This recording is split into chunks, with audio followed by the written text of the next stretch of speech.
Hi, we're back. I'm Allison Norman. And I'm Mike Kelly of the Kelly Norman team. And Allie and I have worked pretty much exclusively in Sonoma County, but we've been known to go to Marin County and Lake County and Mendocino County, over to Napa. Over Napa County. You know, if you don't know where Sonoma County is, folks, we have a coast. We're right next to the Napa Valley. They don't have a coast. Okay, so we have vineyards and a coast. Yeah, we have a much larger landmass than Napa does. So you have the world-class nature of Napa and the world-class nature of Sonoma County. We are simply 5 minutes from the Healdsburg Downtown Plaza with this particular property we're filming at today. And this is what everybody wants, Allie, in a country property.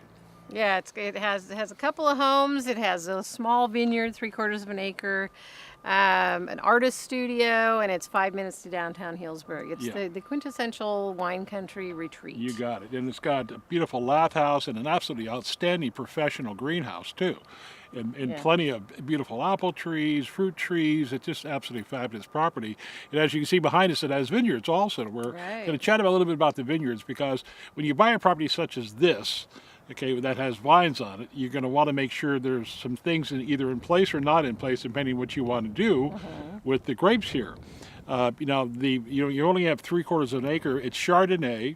It's in the Russian River AVA, which is the American Viticultural Association, which is one of the hottest appellations going. Yes. So if you wanted to, make your own wine, Absolutely. if you wanted not to give it to to have it managed by somebody, You can do that too, and it's important as a buyer to know what the seller is doing with the wine. Are they maintaining it themselves? doing with the grapes, pretty much. Or, I'm sorry, doing with the grapes to produce the wine. They drink the wine, we know that. Yeah. Or they sell the wine. In this case, they have they hire their own gardener, or to maintain the grapes, and then they sell the grapes to a winery that makes wine out of it, and then they get some of the wine and they get some money from the wine. Yeah, and this particular property, it makes a great Chardonnay, which we have not tasted, but we hear it's really very well regarded Chardonnay made by C. Donatello. Okay, which is a very good local winery here also. So that you could bottle it up yourself and get into the winemaking on your own. And somebody may want to do that and have a little hobby vineyard and do the maintenance themselves. There is room in this property to do that. Do your own crush, come out here and have your friends stomp on it and all that kind of good stuff, and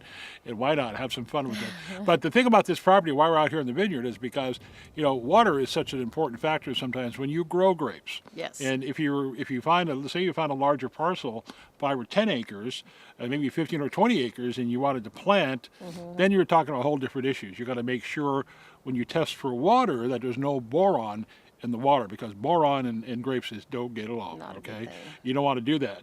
And when you test for water, okay, as this is going to be more like talking about wells and vineyards and the land here, like there's areas, say in West Petaluma, called the nitrate belt.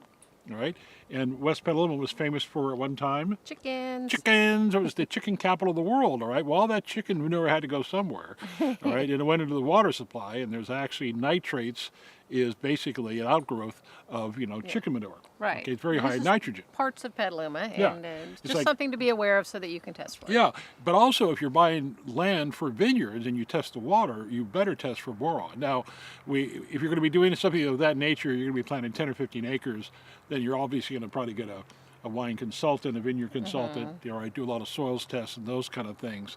So you got to think that way. You just got to go out and say, I think I'll plant a couple of vineyards.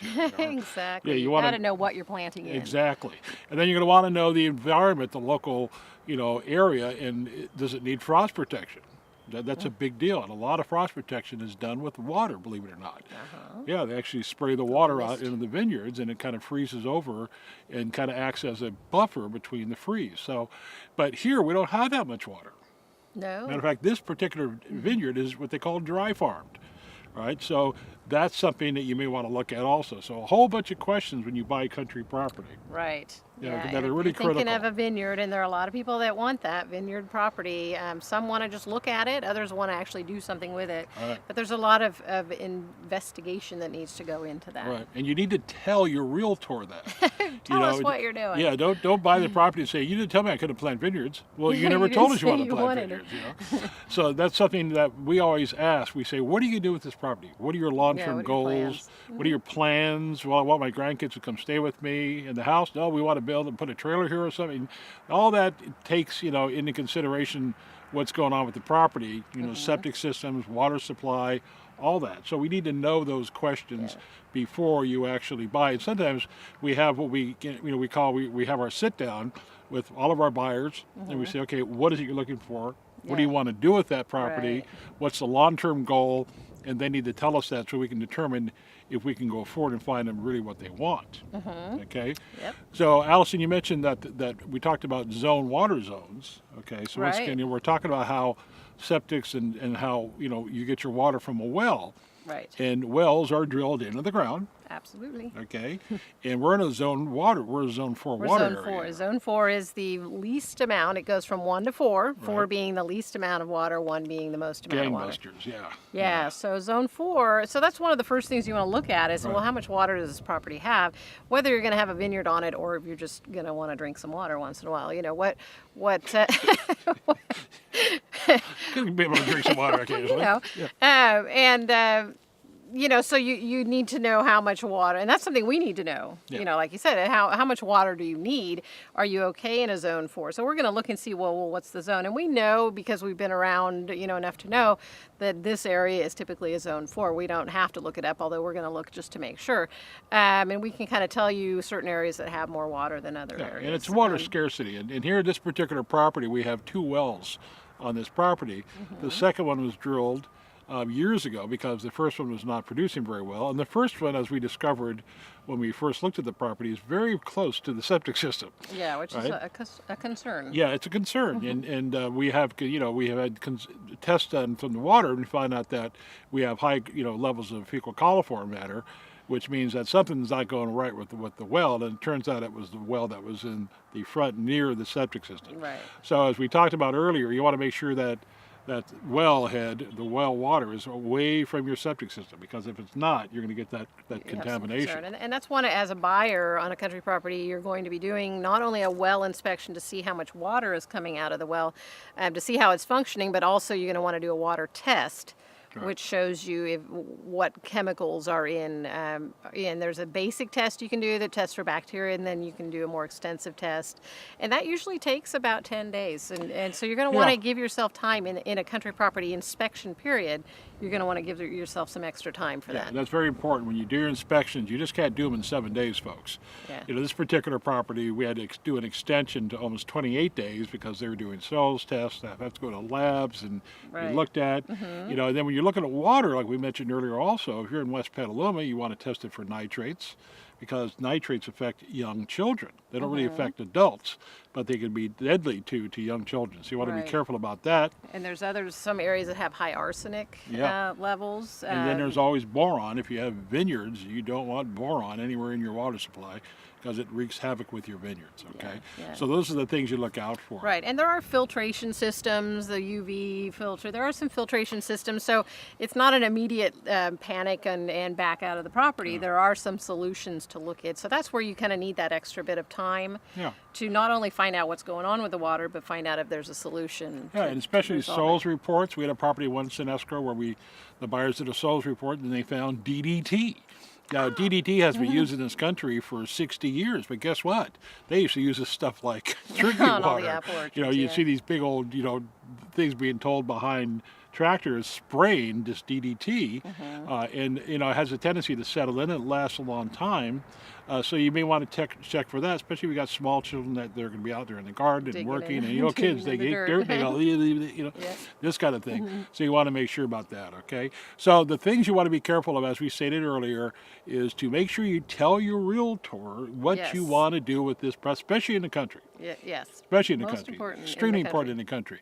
And make sure you check for the septic system, and make sure you check for water availability, the quality of the water. Right, and can you build another unit? Is it a large enough parcel? Is the septic system going to handle either adding a second septic wish, system? if you wish. I mean, a lot of people automatically think, oh, it's a large property, I can add another unit. Well, that's not necessarily the case. So that's something we need to know so that we can help you determine if it's something you can do. And a great resource for you is the Permit Resource Management Division. If you just Google PRMD Sonoma County, you'll find this great resource. It's everywhere you want to go to find out about a property at the county level. Yes. Okay, and most of Sonoma County is in the county.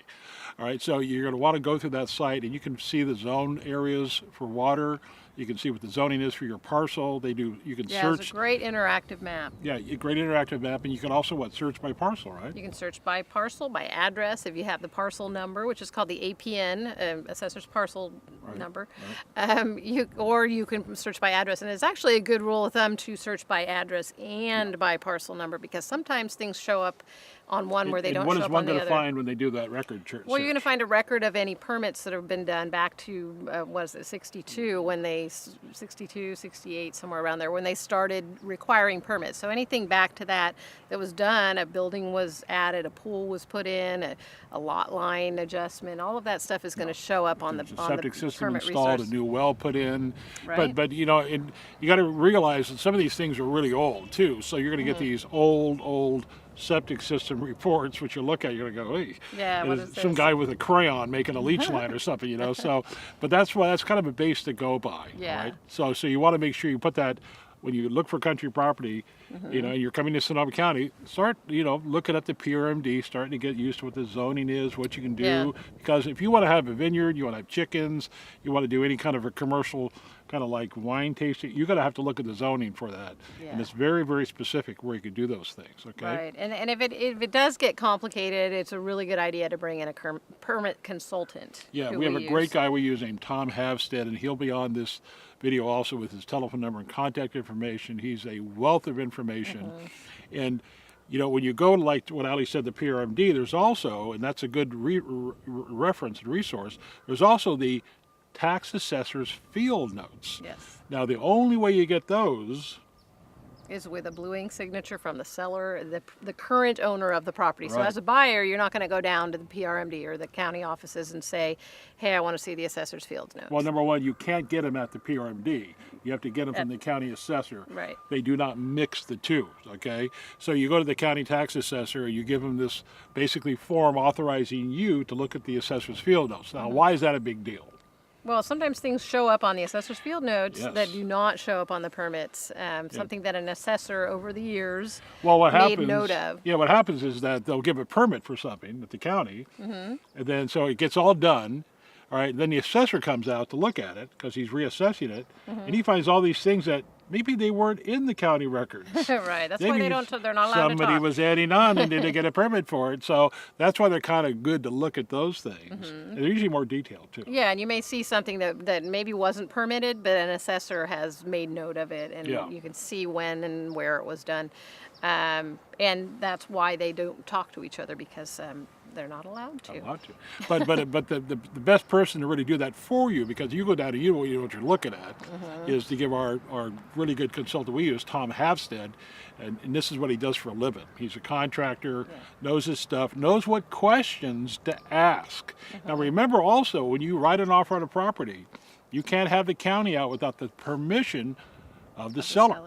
All right, you just can't have a county permit guy come out and look around here. He may go, hey, what's this? Right, And you go, that oops. gets you in a lot of A trouble. lot of trouble, okay? So So don't you be don't doing want to it. do that, okay? Your realtor, if they know their stuff, would advise you all about all of these issues, okay?